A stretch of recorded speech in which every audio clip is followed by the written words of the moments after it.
Salam alaikum wa rahmatullahi wa barakatuh. Bon, j'aimerais dire quelque chose à les espaces vectoriels, l'algèbre linéaire en général. Et s'il y a du temps, je consacre un moment pour l'intégrale. Donc, on voit soit f appartient à L de E, avec E, un espace de dimension phi. La question, c'est de montrer l'équivalence. Ker de f carré égale à ker de f est équivalent à image de f carré égale à image de f. F carré, c'est f en f.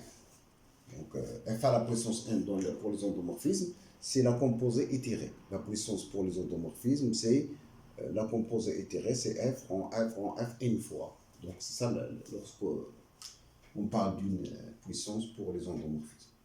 Donc, là, je rappelle une chose, une technique sur l'égalité de ces espaces vectoriels. Pour montrer que f est égal à h en tant qu'espace vectoriel, il y a beaucoup de méthodes à utiliser. Ou bien, les inclusions doubles, c'est ça, mais ça se réalise pour n'importe quelle égalité entre les ensembles. Mais lorsqu'il s'agit d'égalité entre deux sous-espaces vectoriels, on peut par exemple montrer une inclusion et l'égalité des dimensions. C'est la plus fréquemment utilisée, cette relation. D'accord? On peut aussi voir si on a les éléments génératrices de f appartiennent à h, c'est-à-dire si quel que soit i appartiennent à un n, par exemple, ou un p, ei appartiennent à h, avec là, le f, il va s'écrire si vecte de ii.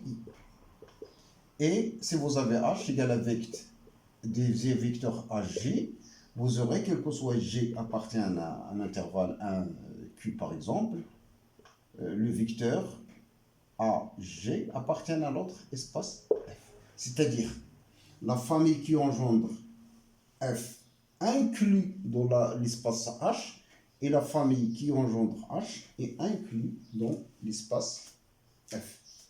Donc voilà, maintenant, on va par exemple traiter l'exercice par une double implication.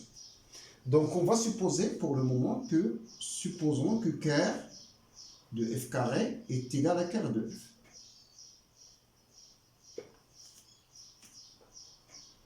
Donc, qu'est-ce qu'on peut tirer? Donc d'après le théorème de Rond, ça nous donne rond de f carré plus dimension de image de f carré, il est égal à dimension de E. Et rond de f plus dimension de image de f, c'est aussi dimension de E. De ces deux choses-là, on peut tirer. Vu que ker de f carré, c'est ker de f, si ces deux-là sont égaux, j'excuse là, ker ici, c'est le théorème de noyau, est lié la dimension de l'image et la dimension de noyau. L'égalité de ker de f carré et ker de f, ce sont des sous-espaces égaux. Et ça, c'est une constante les mêmes. Donc, on peut tirer que rond de f carré est égal à rond de f. Et donc, vous aurez le droit de dire que dimension de image de f carré est égale tout à fait à dimension de image de f. Maintenant, j'égalise les dimensions. Donc, il me reste à apparaître une certaine inclusion. Donc, on va montrer l'inclusion. L'inclusion, par exemple, si vous avez x appartient, quel que soit x appartient à E, x appartient à ker de f carré, ça signifie que le x admet un antécédent par f carré, c'est-à-dire il existe un a appartient à E, tel que f carré de a est égal à x. Mais par ailleurs, le f carré de a, ça veut dire que f appliqué à f de a est égal à x. Et donc, ce qu'on peut conclure, c'est qu'il existe un b appartient à E, tel que f de b est égal à x, d'où x appartient à image de f. Et donc, on a une inclusion et par suite égalité. Donc, ker, je raconte quoi? image de f carré, je m'excuse. X appartient à image de f carré, ça veut dire que l'existant A tel que f carré doit égal x. Ça veut dire que l'existant A appartient à E tel que f de f doit égal x. Ça veut dire qu'on peut tirer que l'existant B tel que f de B égale x. Donc x appartient à image de f. Donc image de f carré, elle est égale à image de f.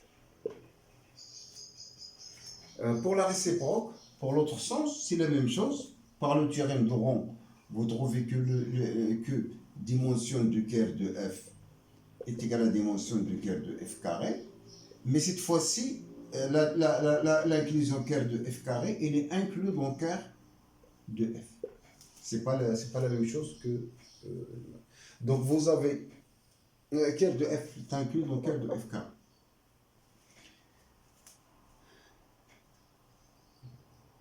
Donc si vous avez par exemple là x appartient à cœur de f, ça veut dire que f de x égale 0, 0e, on n'est qu'à remettre le f dans les membres et vous trouvez que f de x est égal à f de 0e, et l'image d'un neutre, c'est toujours le neutre, c'est toujours le vecteur nul. L'image du neutre de départ, c'est le neutre d'arrivée, lorsque je parle bien sûr d'une application linéaire. Donc voilà pour l'exercice. Donc c'est à vous de rédiger. Donc c'est l'idée qui compte. La manière de l'astuce pour montrer l'égalité de deux sous-espaces vectoriels, on montre l'égalité des dimensions et puis on exploite ça pour une inclusion. Donc on termine par une inclusion pour donc on passe à l'exercice suivant. L'exercice suivant, vous avez f de M2 de R dans M2 de R, qui a une matrice A, B, C, D associée à la matrice suivante. A, B plus C sur 2, B plus C sur 2. Montrez que F est une projection. Montrez que F est un projecteur dont on déterminera sa direction, son image et sa direction. Donc on va montrer que F est un projecteur. Donc là encore, ça nécessite de cours. Donc rappel, F appartient à L de E, un endomorphisme. Donc F projecteur, si seulement si quel f rond f égale à f. Et dans ce cas, f est la projection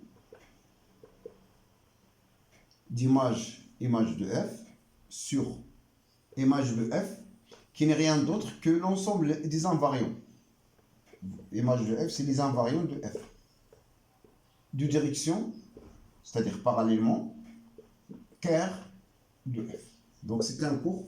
Et la projection, donc pour définir la projection nette, on aura besoin d'une décomposition en somme directe de sous-espaces de E en sous-espace vectoriel. Et là, un x qui se décompose en xh plus xk, il se transforme en xh avec la projection sur h parallèlement à k. Et il se transforme en xk lorsque on considère la projection sur k parallèlement à h. Donc voici l'essentiel du cours sur la projection. Donc là, il est facile de montrer qu'il s'agit bien déjà d'un endomorphisme. Donc, F appartient à L. Donc, E est égal à M2 de R. Donc, on a F appartient à L de E. La raison, c'est très facile. Si vous considérez X égale A, B, C, D, Y est égal X, Y, Z, T, et vous considérez lambda qui appartient à R.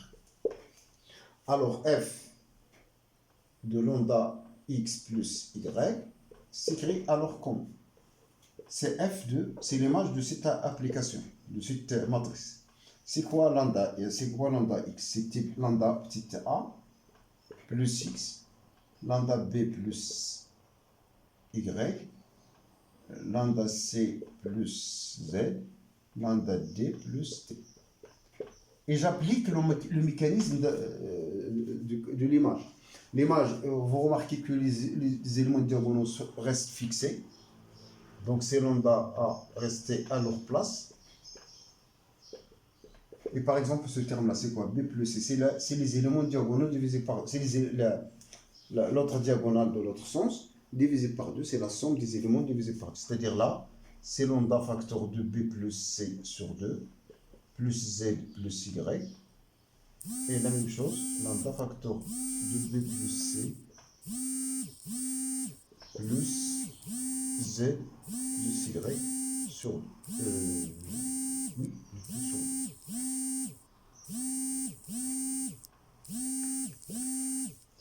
Et en séparant, on obtient C lambda, c'est une matrice qui dépend de lambda, lambda A, B plus C sur 2, B plus C sur 2, D, plus la matrice X, Z plus Y sur 2, la matrice Z plus Y sur 2, T, et ça c'est donc lambda f de X plus f de Y.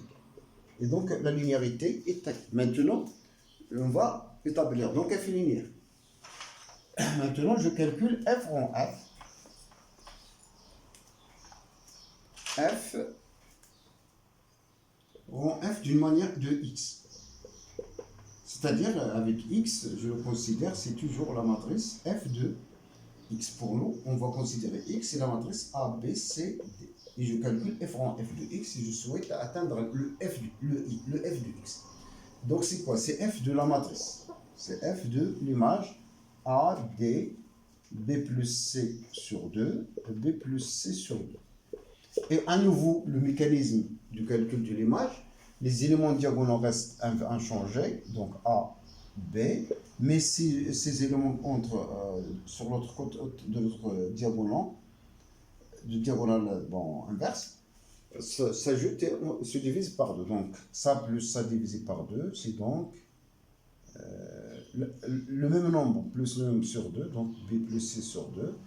Donc, normalement, B plus C sur 2, B plus C sur 2 plus B plus C sur 2, le tout sur 2.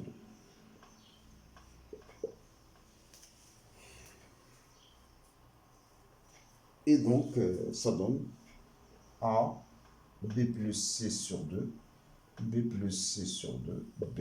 Et c'est la même chose que f de x. Donc, effectivement, f est un projecteur. Puisque f rond f, c'est f. Donc, on va déterminer son image. L'image, c'est les invariants. Mais ce n'est pas le cas pour toute implication linéaire. Il ne faut pas prendre les choses par cœur. C'est un endomorphisme particulier. Donc, image de f, c'est l'ensemble des x égale à A, B, C, D, tel que f de x égale à x. C'est ça. C'est donc, x appartient donc à image de f. C'était pas toujours les endomorphismes, c'est des endomorphismes particuliers. Donc, il ne faut pas appliquer ça qu'après avoir assuré qu'il s'agit bien d'un projecteur. Donc, A, B, C, D est égal, donc, là, B plus C sur 2, B plus C sur 2, égale à X qui est A, B, C. Et donc, équivaut à ça, A égale A, ça n'a rien à dire. B plus C sur 2 égale à C. Ça, c'est et B plus C sur 2 égale B. Et D égale D, c'est la même chose. Donc, B est égal à 2C moins C, c'est-à-dire B égale C. Et donc, vous trouvez que un variant est égal à l'ensemble des matrices de la forme A, D, B, B. Tel que AB appartient à AB, ABD appartient à R. Et la dimension, c'est 3, puisqu'il y a deux paramètres BC, donc facile de montrer une famille génératrice. Donc, si vect de une matrice qui dépend uniquement de A, c'est A, B, A, 0, 0. Donc, c'est 1, 0, 0, 0. Voici la première matrice de base. Une matrice qui dépend de B, c'est 0, 1, 1, 0, après avoir factorisé. Et une dernière matrice, c'est 0, 0, 0, 1. Donc, c'est assez facile de montrer que ça, c'est une... Là, j'obtiens cette matrice en décomposant. Cette matrice-là, ça décompose en tant que A0, 0, 0, plus une matrice qui ne contient que B, plus une matrice qui ne contient que D.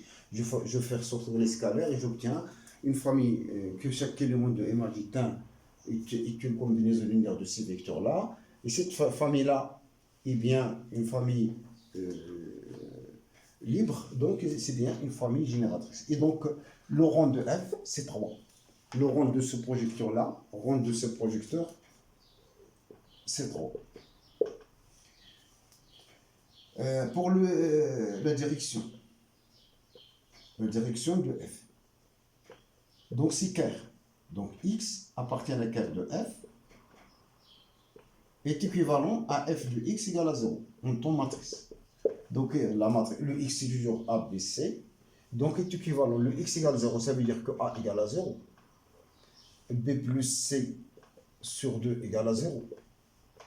Et D égale à 0. Donc, ça veut dire que X, il va s'écrire alors 0 en diagonale. Les éléments A et D sont nuls. B et C sont opposés. Donc, par exemple, si je mets là le B, je mets là le C. Et donc, c'est le moins B. Je mets le moins B. C, c'est moins B, c'est l'opposé de B. Et donc, là, il est clair que le ker de F, qui est la direction, est égal à vect d'une seule matrice. Vect de la matrice 0, 1, moins 1, 0. Et donc, il est de dimension 1. Et donc, c'est cohérent, que cela, c'est la dimension C2, C4 de MD de R. Et j'ai la dimension C3. Donc, je réussis. Donc, voilà.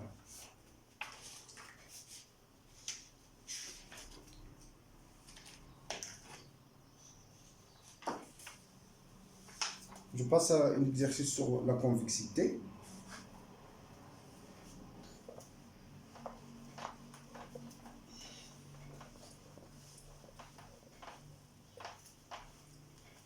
Donc, un exercice de convexité.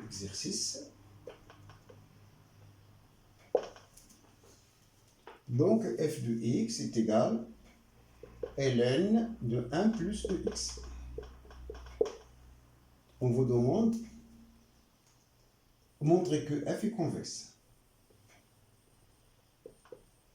Voici la première question. Montrer que, quel que soit x1, x2, xn appartient à 0 plus l'infini,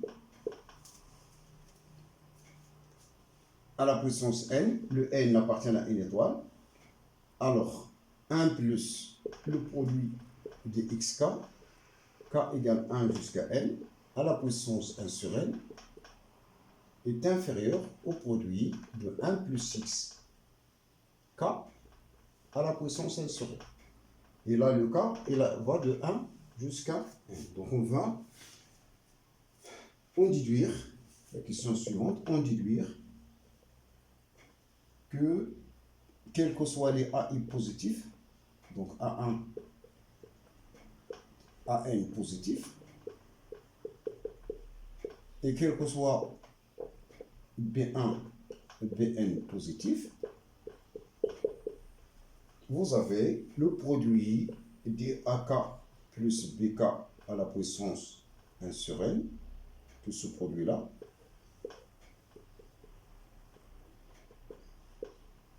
est supérieur au produit des AK, K égale 1 jusqu'à N, à la puissance 1 sur N, plus le produit des BK à la puissance 1 sur N, K égale 1 jusqu'à N.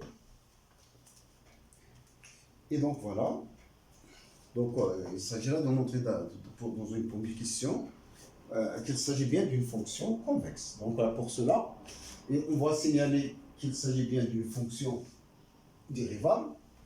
Donc f est 2 fois dérivable.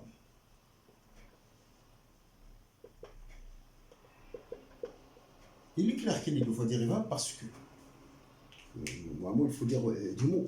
Si vous considérez x flèche 1 plus ex, c'est une fonction qui est dérivable strictement positif. X est toujours strictement positif. Donc, ln, x flèche, ln de 1 plus ex est dérivable. Et on calcule la dérivée, et après, on justifie que la dérivée elle-même est de classe C infime, ou bien de classe dérivable. Ou bien vous pouvez passer par la classe et la composer de 2 fonctions de classe C infime. La première sur R, la suivante sur 0 plus l'infini, donc la composée et c'est l'infini sur 0 plus l'infini. F' de x, la dérivée de cette fonction, est ln de u. Si ça prime, c'est donc ex sur 1 plus ex.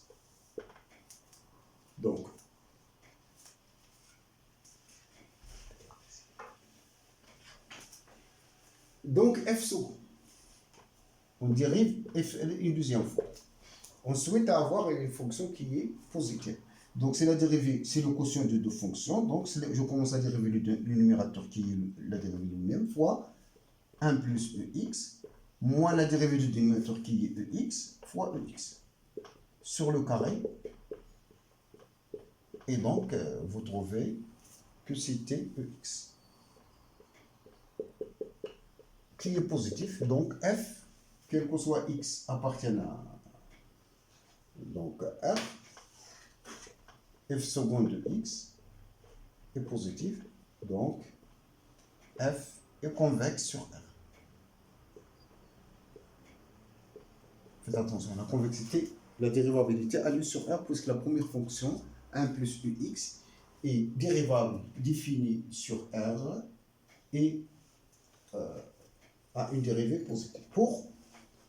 Je passe maintenant à l'inégalité. Donc là, peut-être il s'agit bien de profiter du fait que cette fonction-là est convexe. Donc, quel que soit x1, x2,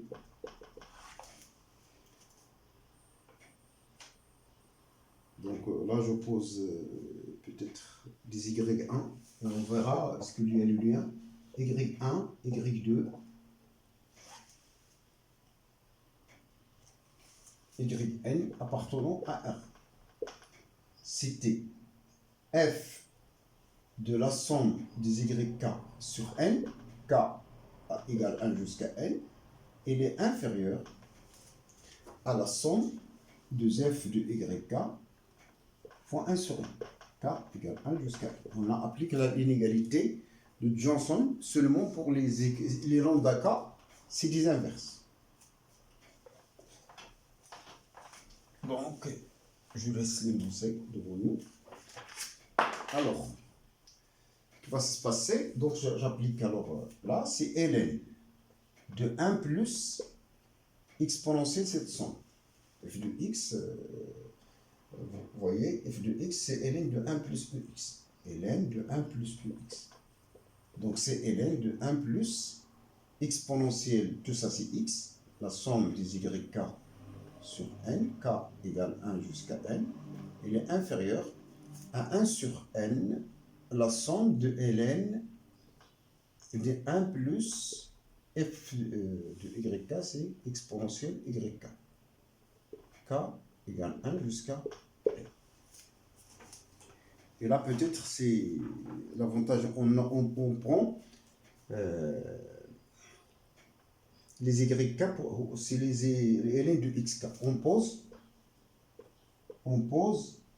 YK, c'est ln de XK, pour faire peut-être disparaître, pour faire, oui, pour disparaître l'exponentielle. Donc on va poser alors, c'est ln de 1 plus exponentielle, la somme de ln de xk sur n, k égale 1 jusqu'à n, il est inférieur à 1 sur n, la somme de ln de 1 plus les exponentielles, c'est le xk. Exponentielle yn, c'est xk. K égale 1 jusqu'à n. Qu'est-ce qu'il reste? Je souhaite apparaître ça. Donc, encore à débarrasser de ln. Ce qu'on va faire là, c'est d'apparaître ln d'un produit. Donc, voilà. Donc, le choix des YK pour la convexité de F, eh bien, il faut donc, c'est ln. Je laisse le 1 plus. Donc, lorsque vous avez une somme derrière un ln des xk, c'est ln d'un produit. C'est donc exponentielle ln de produit de xk. K allant de 1 jusqu'à n. Fois 1 sur n. Donc, fois 1 sur n qui va monter à la puissance. Donc là, à la puissance 1 sur n. Ou racine unique. Et ln inférieur, c'est la même chose ici. C'est ln d'un produit de 1 plus xk. K allant de 1 jusqu'à n.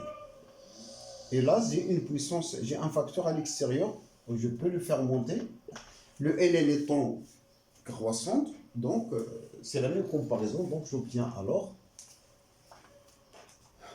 1 plus l'exponentielle va se simplifier avec l'exponentielle à la puissance 1 sur n. Et donc c'est ce qu'on vous donne. C'est 1 plus xk à la puissance k égale 1 jusqu'à n à la puissance 1 sur n. Vous pouvez faire 1 sur n ailleurs qu'à l'extérieur, c'est pareil. Donc la déduction, c'est quoi le principe? Donc il faut apparaître dans cette formule le 1 quelque part. Donc c'est bon. Donc on peut factoriser ici, apparaître le 1. Donc il faut analyser ce qu'on vous demande. Toujours parfois, pour répondre à une question, on commence par la question elle-même. Il faut analyser la question avant de commencer à répondre. Donc là, à mon avis, il faut commencer à apparaître un certain 1. Donc c'est pour cela, je prends ce que je vous montrer, il est équivalent. Après, je fais le retour pour rédiger. Donc il est équivalent à quoi? Un 1 plus le produit de BK sur AK. Je divise ça, je factorise par ça. Donc, j'aurai besoin de diviser par cette expression. À la puissance 1 sur n, k égale 1 jusqu'à n. Cette expression-là est inférieure. Il est inférieur au produit de ça sur, donc de 1 plus bk sur ak. À la puissance 1 sur n, k égale 1 jusqu'à. Donc, ça revient donc à appliquer ce qui est précédent à une valeur précise, c'est bk sur a. On pose, on applique alors ce qui précède au réel, qui sont bien sûr positifs, bk sur ak. Et vous réussirez la réponse. Donc, c'est juste une petite analyse.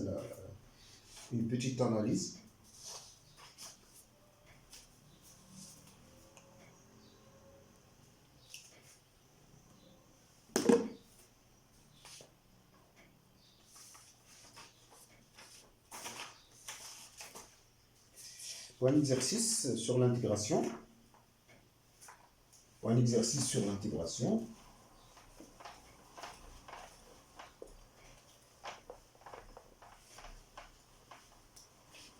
Bon, cet exercice-là, on vous donne l'exercice. On vous donne une intégrale I est égale l'intégrale de 0 à p sur 4 de ln de 1 plus tangente t dt. Effectuer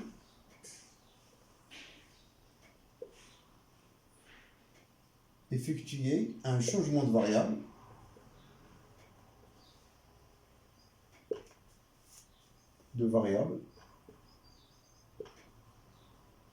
affine qui permettent les bornes.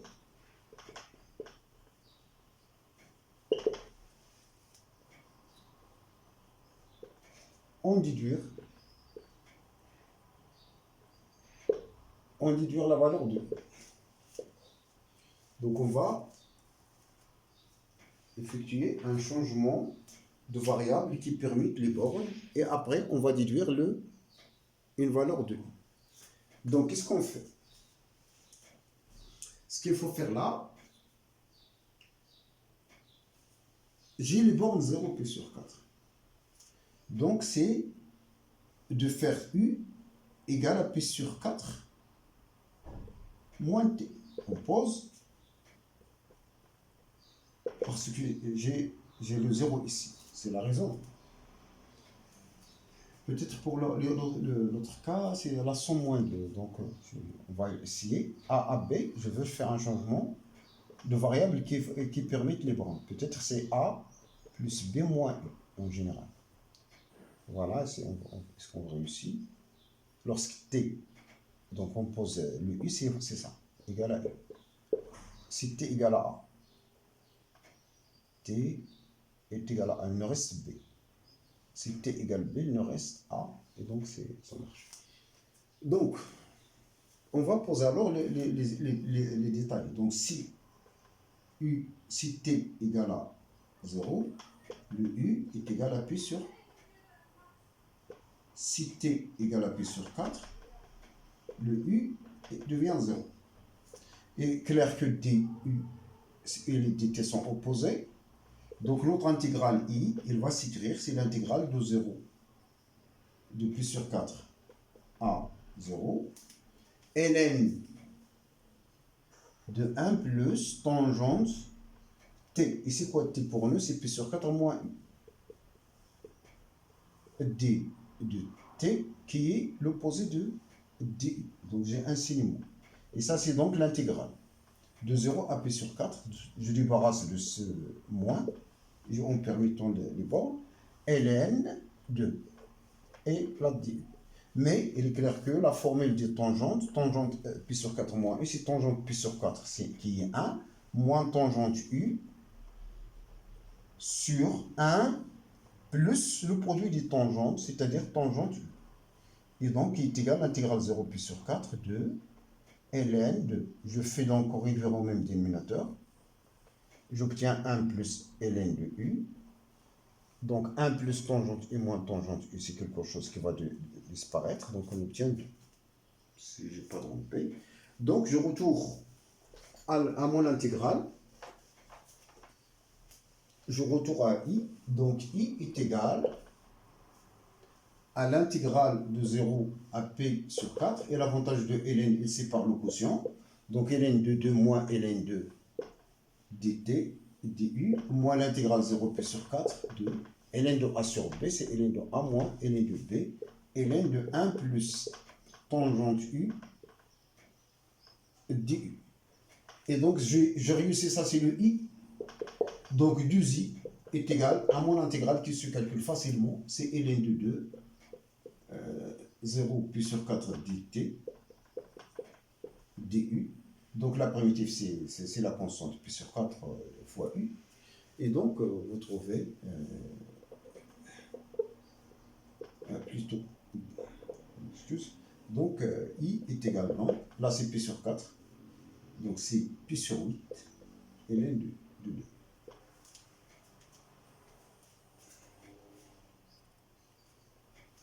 Bon, calculer l'intégrale de arc tangente T sur 1 plus T. Donc I est égal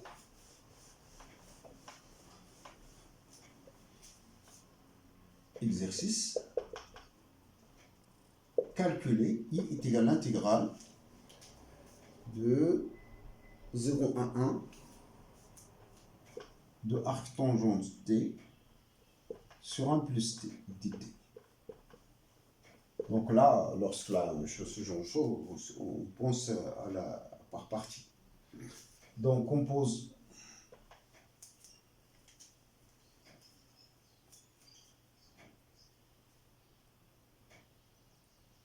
bien arc tangente T, on fait le changement de variable. On pose donc il y a le lien avec l'exercice précédent. On pose U est égal à arc tangente T. Alors, DU, donc le U ou le T, c'est tangente U. Donc, dt est égal à 1 plus tangente carré U, D2 U. Donc, voilà. Donc, si t égale à 0, le U est lui-même 0. Si t égale 1, le U est égal à P sur 4. Et donc, mon intégrale, ça devient... Donc, notre intégrale I, c'est l'intégrale des bornes 0 P sur 4. Arc tangente U, c'est combien? C'est arc tangente T, c'est U. 1 plus le T, c'est tangente U. De T, c'est 1 plus tangente carré de T fois du.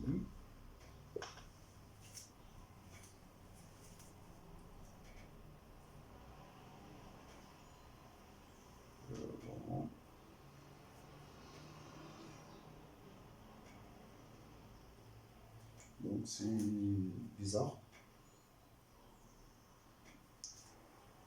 Peut-être je complique les choses.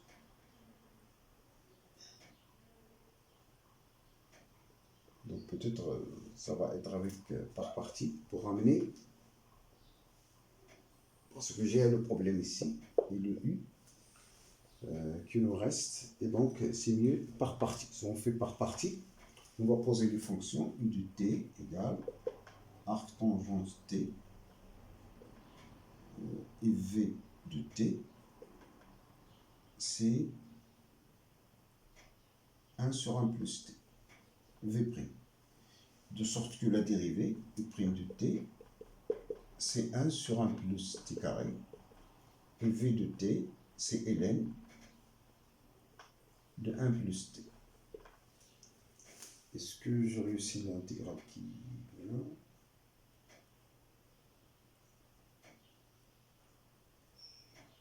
Peut-être. Non.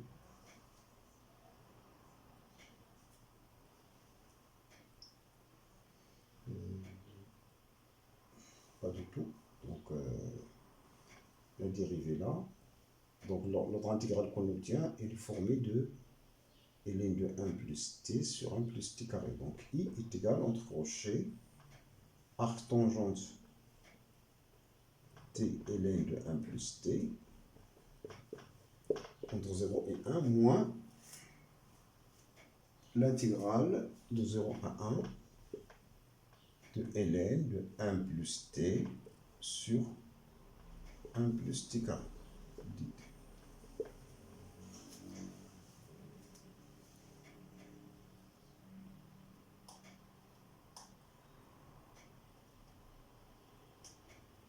Donc là,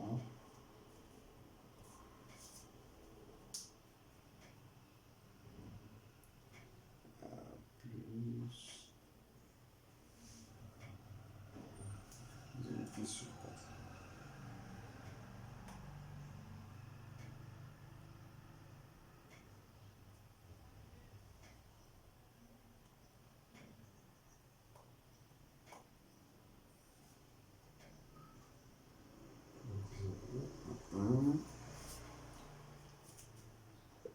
Arc tangente t sur 1 plus t t.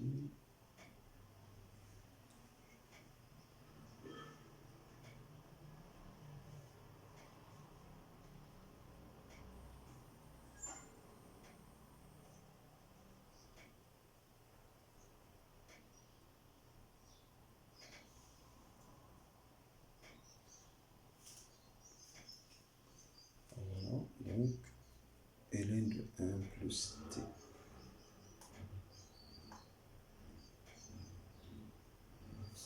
pas besoin de décomposer ça. Donc c'est non.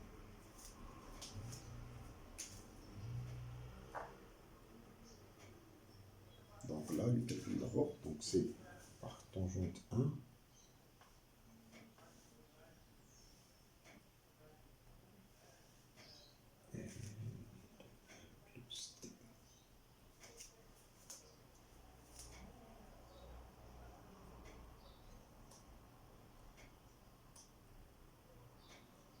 Donc, je vous redonne la solution dans un vidéo prochain. Donc, j'arrête à ce niveau.